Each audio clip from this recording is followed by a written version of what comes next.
Gold ने almost 2% का upside में मोमेंट दे चुका है।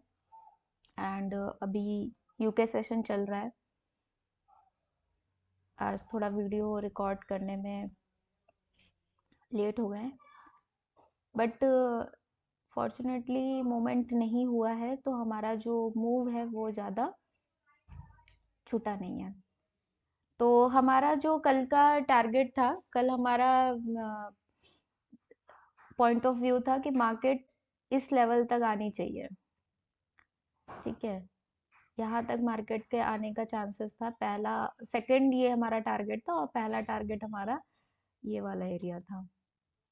ठीक है, ये दो एरिया थे।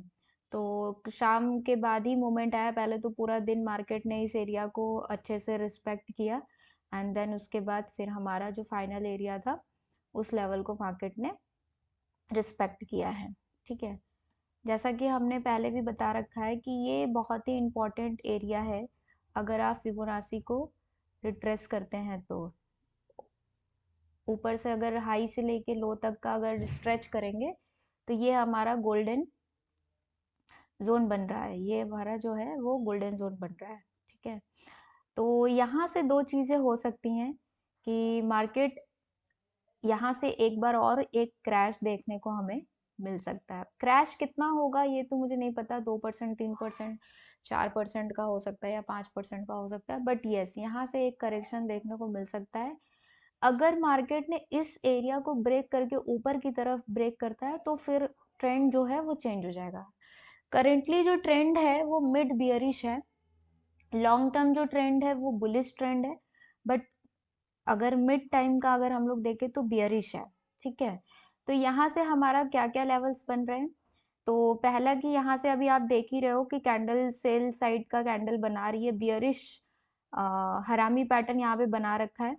तो चांसेस है कि मार्केट यहाँ से गिर के पहले इस वाले लेवल को टच करे, एंड देन फिर उसके आगे नीचे और भी गिर सकती है। ठीक है, हम इसको थोड़ा बड़े टाइम फ्रेम पे देखेंगे कि इम्पोर्टेंट लेवल कौन कौन सा हमें मिल रहा है।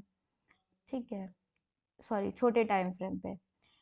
तो यहाँ से अगर आप देखो तो ये एक रेजिस्टेंस एरिया है, और एक एरिया जो है वो ये वाला मिल रहा है हमें।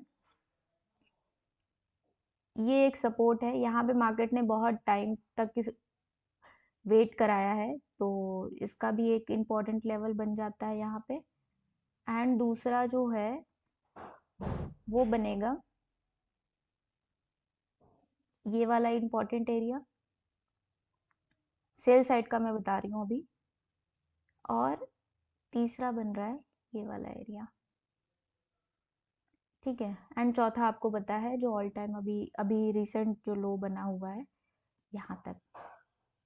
ये जो है, ये इम्पोर्टेंट एरियाज हैं। अगर मार्केट नीचे गिरती है, लेट्स सपोज मार्केट यहीं से अगर फॉल इसको आना है, तो कुछ इस प्रकार से ये मूव करते हुए नीचे आएगी।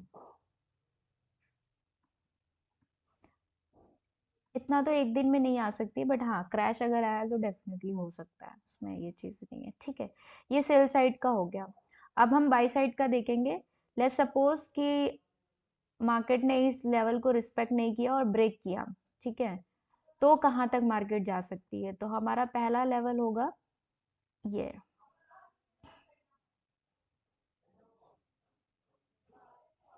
ये एरिया होगा 5244 का। ठीक है, बाई साइड के लिए। एंड दूसरा हमारा होगा एरिया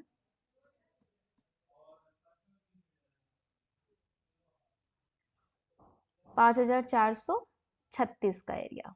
ठीक है, एंड ऑल टाइम हाई। ये हमारा है बाई साइड का। अगर मार्केट इसको रिस्पेक्ट नहीं करती है और यहीं से अगर ब्रेक करके ऊपर की तरफ निकलती है, तो हमारा जो है ये हमारे टारगेट्स हो सकते हैं। क्यों मैं इतनी बड़ी टारगेट्स आज दे रही हूँ। आज टारगेट हमारा इसलिए इतना बड़ा बड़ा निकल रहा है क्योंकि न्यूज़ है। आज बहुत ही इंपॉर्टेंट न्यूज़ है। 6:45 पर है। ADP non farm employment change का है। एंड पिछली बार ये डेटा नेगेटिव आया था, और इस बार इन्होंने अपना फोरकास्ट कम किया है। जितना मेरा एक्सपीरियंस है मार्केट में इस तरीके का जब डेटा शीट आती है तो डेफिनेटली जो है, जैसे अभी इन्होंने 41 के लास्ट टाइम का था इनका एक्चुअल डेटा, और इन्होंने फोरकास्ट किया था 49 के। ठीक है, तो ऑलमोस्ट 15 डेज के गैप में ये डेटा आती है। तो अभी 41 से इन्होंने 46 का फोरकास्ट कर रखा है, तो इतना अचीवेबल है, अचीव हो सकता है इतना। ठीक है, तो मेरा जो पॉइंट ऑफ व्यू है इसके अकॉर्डिंग कि ये डेटा जो है वो गोल्ड के लिए नेगेटिव आएगा और डॉलर के लिए पॉजिटिव आएगा। फिर सेकंड डेटा है आईएसएम सर्विस पीएमआई का।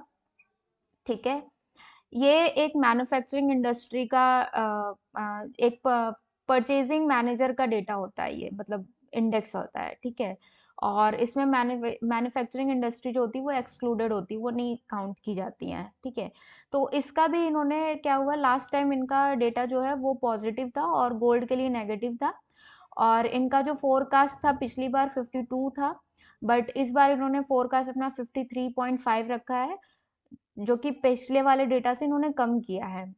तो चांसेस हैं कि दोनों ही डेटा जो है वो गोल्ड के लिए नेगेटिव आए और डॉलर के लिए पॉजिटिव हो।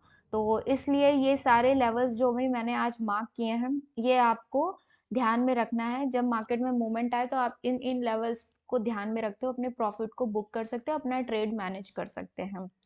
ठीक है, न्यूज़ का अपडेट जैसे ही आएगा मैं ग्रुप में पोस्ट कर दूंगी, अगर आप ग्रुप में ज्वाइन है तो आपको इन्फॉर्मेशन मिल जाएगी, अगर नहीं ज्वाइन है तो चैनल के डिस्क्रिप्शन में लिंक दिया हुआ है, आप ज्वाइन कर सकते हैं। Thank you.